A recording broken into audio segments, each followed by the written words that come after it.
Hey everybody, welcome back to the Plays and Fades YouTube channel. I'm your host, Gordo Gambles, and welcome back to another full card DFS breakdown, this time for UFC Paris. Now, we are in Paris, we are in France, so let me redo that real quick. Allô tout le monde, bienvenue. No, I'm just kidding, I'm just playing with you guys, but no, it is a pretty nice card. We have her going over to Paris, early start time, and you know what? This card has been through the absolute ringer. I mean, we had a lot of short notice replacement, but you know what? That means that it'll separate the people who've done their research and the people who haven't. And I'm ready to let you guys know everything I found out and how I'm targeting the slate. Now, before I do so, a couple things. First of all, I'm coming off of a legendary UFC 278. Lucky enough to see that in person, as you guys all know. And man, I'm still in shock of what happened. It was an absolute just mind-boggling experience. I will never forget that. It was an awesome weekend, and I was fortunate enough to go actually to Paris to see the next card, and I just missed the card, unfortunately. But no, I'm in transition. I'm traveling. It is a weird week for me, just in terms of what I'm able to go out there. There won't be any live streams. It's actually be a shorter video because of the time constraints I'm on. But don't worry.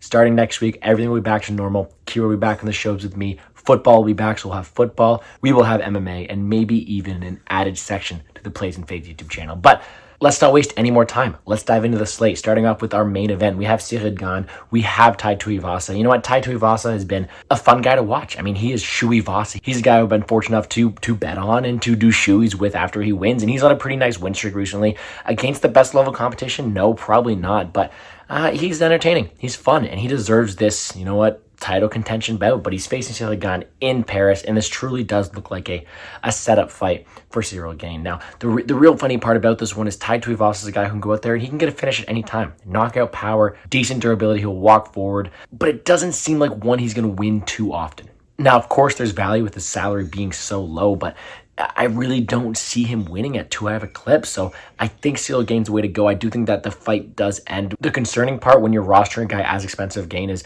he going to go out there, or is he just going to stand around the outside like it did against Rosenstrike? And we really don't know what version of him we're going to get, but if it's up to him, he has the ceiling to go out there and get 120 points. He has takedown, he has submission upside, and he has the good ability to melt people the same way he did to Derek Lewis in the past. And that's why it's a real interesting spot, is because we don't know what version of Gane we're getting here. I know he wants to come back out, and he wants to get back into title contention, and he definitely has the skills to do so, but what's his real value here? Of course, he's at submission upside, but at what percentage does he get that in that first round? Because it's going to be tough for him to reach value in a kickboxing fight that I could really see going to decision if he takes it really slow. So I'm not necessarily going to have insane ownership on this fight because of that volatility, and there are a lot of other fun fights in this card, but you have to realize the GPP perspective for Tuivasa, and you have to realize that cash floor is there for Gane this weekend as well. Now let's move on. My fight to target, a fight I want ownership on both sides, is going to be my Canadian boy, the French man himself, Jourdain, going all the way over to UFC Paris, taking on Nathaniel Wood. This is an insane bout, and I'm truly looking forward to this one because it's going to be fireworks.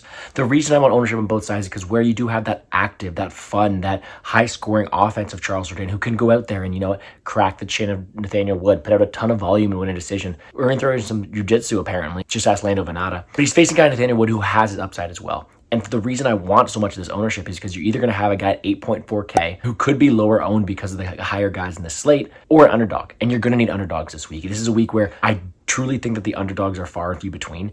And Nathaniel Wood's upside is a decision win. I think he has the wrestling upside, the grappling upside. The question for me is, does he have the size to get there throughout? I'm picking Charles Jourdain to win. I think he's big enough to fend off the takedowns and take over on the feet. I think his volume, his accuracy, and his aggressiveness is going to win the fight. With that being said, both their ceilings are super high. I think that in a win, both of them can go out there and score 100 plus, and therefore at 8.4K, at 7.8K, you have yourself two fighters who have great ceilings and to which I want ownership on both sides. Speaking of these sparse underdogs, I'm going to talk about Allin Perez real quick. She's one of the cheapest fighters on the slate, and I do think that she deserves to be a bit higher than she is priced this week. Now, of course, she's facing Stephanie Egger. Of course, Egger's a UFC-tested person, but I think people are overlooking Perez. She's truly never lost, and although she's fought absolutely nobody, literal cans, I think her style here could really contest Stephanie Egger. Egger's losses, she's been submitted and controlled, and Allin Perez is a girl who's going to go out there and really push the pace to a grappling-heavy affair. Sure, on the other hand, Egger's a huge girl with great judo hips and someone who's able to control herself, but I think that Perez is going to be more active, throwing out more submission attempts, and even at that, has been training and is the bigger fighter, or at least the one who's fought at 145 before. Either way, I think the line is wide. On the feet, Perez could win that as well. I think that Egger is someone who I just talked about having horrendous striking and one that MBS could have taken advantage of. Instead, she got that ghost tap we all remember, but I do think Perez is going to have the striking upside, the aggression upside, the size upside, the wrestling, the grappling. It's going to be a fun fight, and I think that despite Egger should be slightly favored, this price tag is absolutely insane, and it really just draws me towards her this week. It opens up a lot of options, especially up top. I'm liking me some Perez down low. With that low salary, it opens things up top, and the guy I'm really targeting most, well, maybe my favorite target of the entire card, is Benoit St-Denis, 9.1k, and he's getting a UFC newcomer in Gabriel Miranda, and Miranda's a guy who looks like all gas, no brakes. This looks like going to be a really, really fun fight. The second most favored fight to inside the distance, and I truly see this one going one of two ways. It's really St-Denis wearing on the guy, getting him out there eventually with some decent control time and takedown upside in the first place, or Miranda catching him early. Either way, both these guys score really well in a win, and I just see that St-Denis getting that more often. Miranda, I think, leaves a lot to be desired. He really just struggles after really any certain amount of time, and I think this is a spot where, coming in on short notice with the UFC jitters and getting out there that adrenaline dump, it's not a really good fight because St-Denis has been super tough and no one's been able to put him away yet. So I think this is St-Denis' fight to lose, 9.1k. I love his GPP upside. He's my favorite GPP target of the week.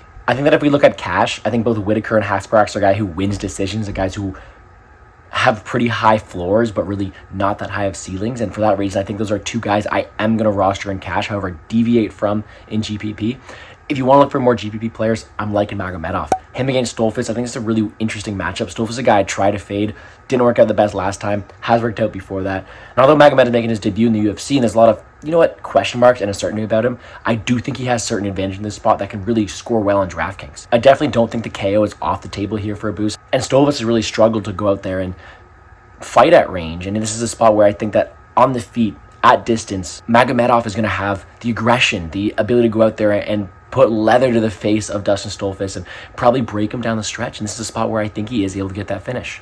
Of course, the wrestling side is there for Stolzfus, and we haven't seen that much from Magomedov off his back. So it is a dangerous spot, but that is why I'm taking him in GPP. That is why I'm looking towards him. Again, I'm going to reiterate it one more time. If you need those cash options up top, Gane, Whittaker, and Hasbrox. Those are three guys I see winning at a very, very high clip. However, all three of them have decision upside, and for them, the finish equity isn't really there. More so for Hasbrox and Whittaker. But those are the guys I'd lean towards in cash, whereas Magomedov does have that GPP upside. Last fight I really want to talk about is going to be that Buckley versus Imavov fight. I do think Imavov has him covered everywhere. Don't get me wrong, I'm on the Imavov side. He's the better boxer, durable enough to withstand the power from Buckley, and he's a minute winner here. With that being said, great takedown defense, also ability to keep it upright. I think he just breaks Buckley, finishes him down the stretch. With that being said, the win equity for Buckley is a finish. 7.2k, that's going to score insanely well and probably be optimal. And I think this is a spot where that's what he's going to need to win. It's his win condition. So he is kind of a punt play for me. He's one of my favorite punt plays this week. And although I do think Imavov wins, I think he scores around that